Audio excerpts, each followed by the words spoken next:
Halo semuanya, kembali lagi dengan saya Maria Dinda Jiane Seran dengan NIM 21030201111 kelas 1C semester 1 Program Studi Administrasi Niaga Fakultas Ilmu Sosial dan Ilmu Politik Universitas Nusa Cendana tahun akademik 2021-2022. Pada video kali ini, saya telah mereview buku pengantar sosiologi yang ke-6 dengan judul buku Introduction to Sociology Theory. Baik, langsung saja kita masuk kepada pembahasannya. Karl Marx. Ketika Anda mendengar nama Karl Marx, tergoda untuk bertanya-tanya mengapa Anda harus belajar ide-idenya.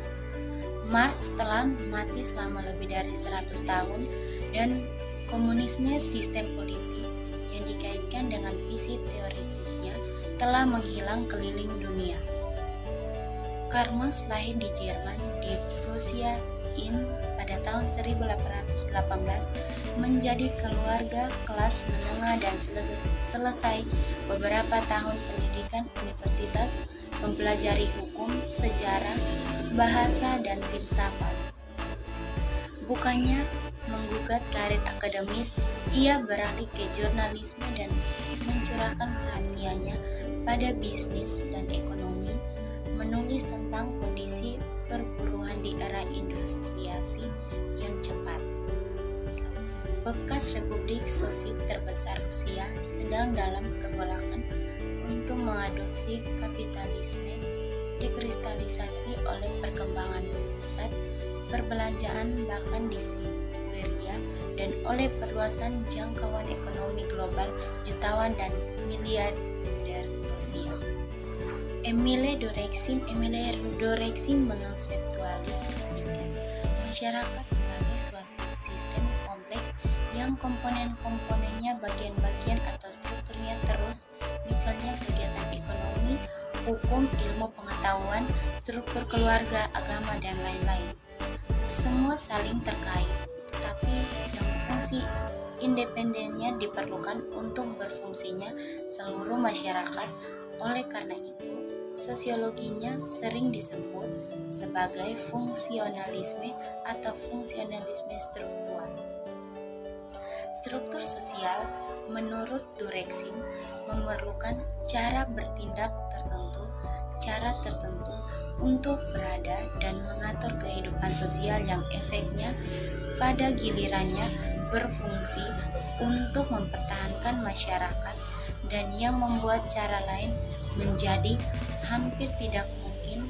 Oleh karena itu, menawarkan perspektif yang sangat berbeda tentang organisasi masyarakat dan hubungan sosial daripada Marx.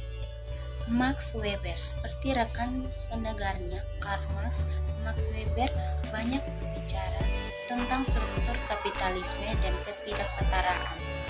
Tapi tidak seperti Marx, Weber juga menaruh banyak perhatian pada motivasi budaya dan non-ekonomi yang mendasari tindakan sosial.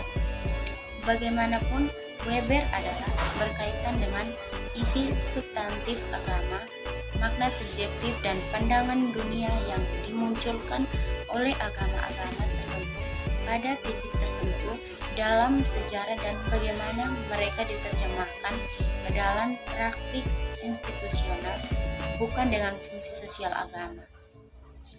Dalam menganalisis konten keagamaan, Weber membahas dan membandingkan agama-agama besar dunia, kekristenan, Yudaisme kuno, dan Islam, semuanya berpusat pada Tuhan agama, dan Konfusianisme, Hinduisme, dan Buddha yang menegaskan sebuah impersonal kekuatan kosmosentris. Talcott Persson dan Robert Merton, Fungsionalisme dan Modernisasi.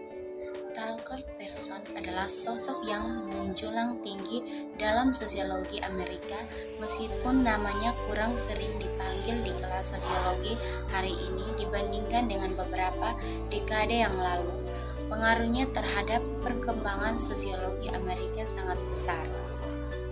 Miliknya berteori menyediakan jembatan ke tradisi klasik dan stimulus yang menyebabkan banyak rekan-rekan dan penerusnya untuk memperkaya teori kontemporer sebagai hasil sebagian dari kritik mereka dari teori besar person yang sangat mengeneralisasi.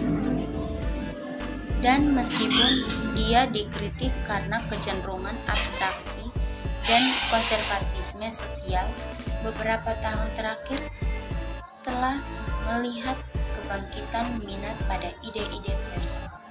Teori kritis teknologi, budaya, dan politik. Tubuh tulisan yang dibahas dalam bab ini disebut sebagai teori kritis. Begitu disebut karena menekankan penggunaan akal yang kritis dan reflektif dalam menilai dan memajukan penerapan nilai-nilai pencerahan, misalnya akal, kesetaraan tekad individu dan kolektif. Teori kritis paling erat kaitannya dengan ahli teori yang merupakan bagian dari sekolah Frankfurt, dinamakan demikian karena pendiriannya sebagai sebuah institut penelitian sosial independen di Frankfurt, Jerman pada tahun 1923. Konflik kekuasaan dan ketergantungan dalam proses makro masyarakat. Ralph Derderov adalah seorang sosiolog kelahiran Jerman yang menghabiskan sebagian besar karirnya di Inggris. Dia paling terkait dengan menggarisbawahi kenormalan konflik kelompok dalam masyarakat.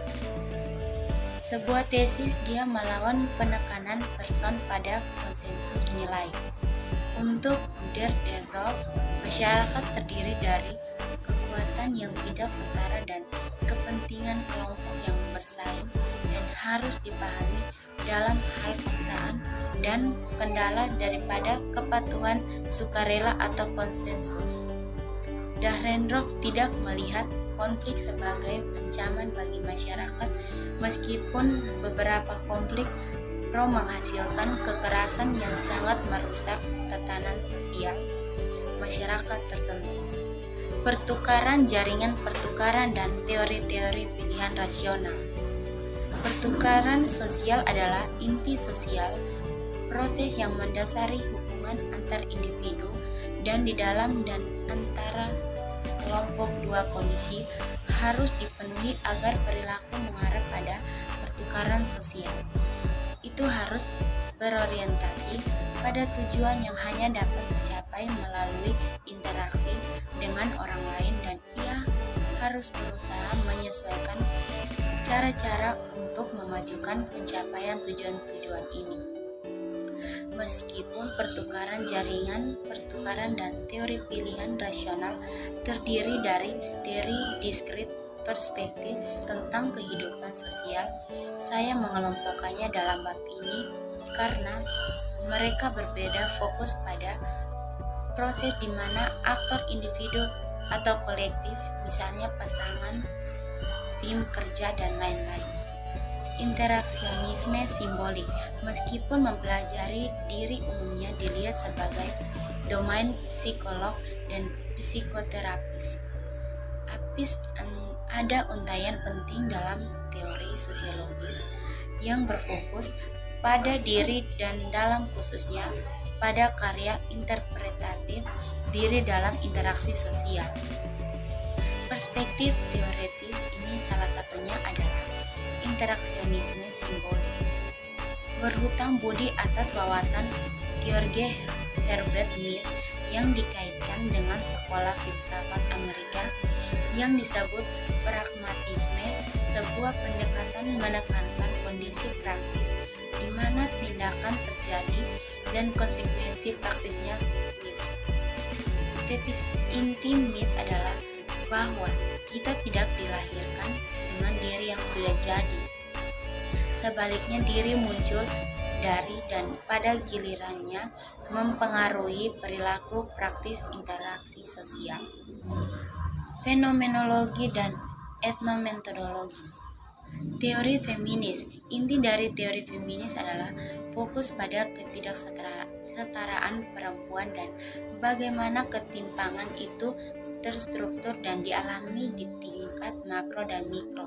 Sedini mungkin tahun 1830-an, sosiolog feminis seperti Harriet Martineau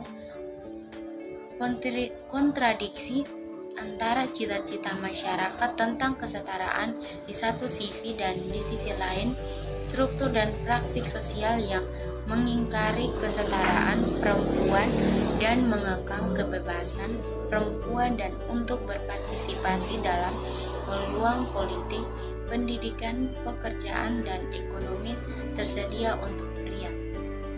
Gerakan perempuan menjadi terkenal akhir-akhir ini abad ke-19 di sekitar agenda yang berusaha untuk membangun hak suara atau hak pilih dan kesempatan ekonomi yang sama bagi perempuan.